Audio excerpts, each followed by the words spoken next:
Hey everyone, welcome back to my channel. My name is Bellis, and today guys, we are going to talk about the man in the middle attack or the min attack. So yeah, before the video starts, please consider subscribing, leaving a like and a comment. I read every single one of them, and if you really enjoyed this video, please consider sharing it to your friends. Anyways guys, let's go right into the video. Okay, so first of all guys, we are going to take a look at how a computer communicates with a server. So here we have a computer desktop, and over here we have a simple server. Now to communicate, the computer is going to ask a request to the server, and the server is going, well, to serve that request back. This is way more complicated because this has to go through a switch, through a router, through a modem, and then through the internet to another router, well, to another modem, to another router, to another switch, to a server, and do all that squiggly thing again. Now here we have just one computer connected to a server, and as I explained, when this one is going to ask a request, well, the server is going to get it back. Now this is really simple, but there is an attack that is called the man in the middle that is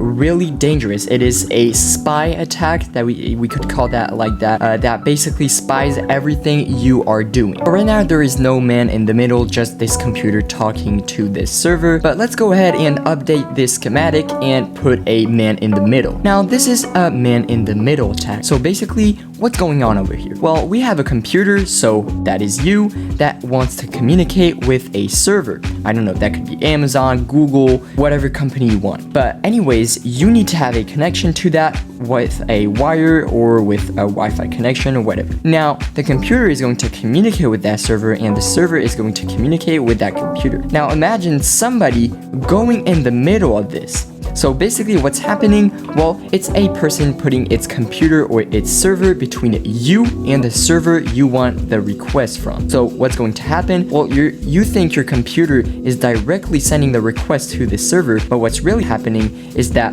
this computer is going to say, oh, I want that IP. So he's going to go to that IP, but this man in the middle is going to say, wait, I'm that IP. So the computer is going to say, oh, okay, let's go over here. Then this server is going to take the request and give the same input you put into the computer. So imagine you want to go on Google. Well, this computer is going to say, oh, I want to go on Google. So he's going to search the IP for Google, and this is going to take the IP from this server. So this computer is going to say, oh wait, it's not that IP anymore, it's this one. So it's going to go onto that server, which is the man in the middle, it's the bad server, and this server is going to say to this server, which is the original server we want to communicate with, hey, I want the Google IP address so I can connect to it. So the server is going to go, oh, okay, here you go. He's going to give it to that server, and this server is going to give it to that computer. If you don't know, it isn't here. It's basically the same thing. This one is asking to go through Google, it's going over here. This one is asking to go to Google. This server is going to say, okay,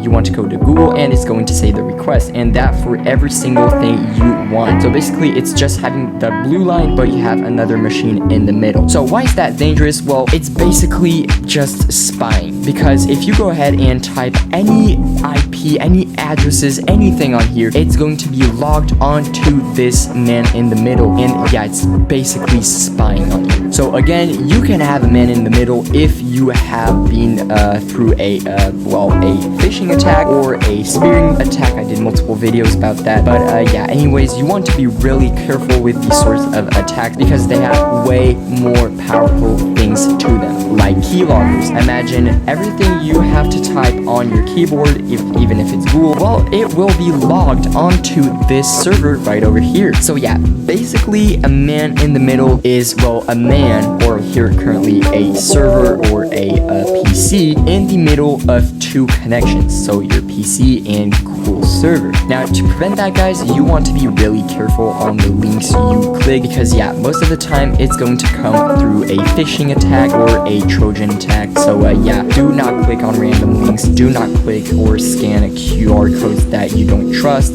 So yeah, basically be really careful with what you are clicking and with what you are scanning. This is even more important if you are a big CEO or just a person in a company, because most of the time cyber attacks don't really come from exploits or stuff like that, even though it can happen. They 90% of the times come from human interactions. So yeah, be really careful if you work in a company, and be really careful if you do not want your infos to leak. Now guys, I hope you liked this video. If you did, please consider subscribing, leaving a like and a comment, and if you really enjoyed this video, video, please consider sharing it to your friends. Now, thanks for watching. My name is Baz, offline.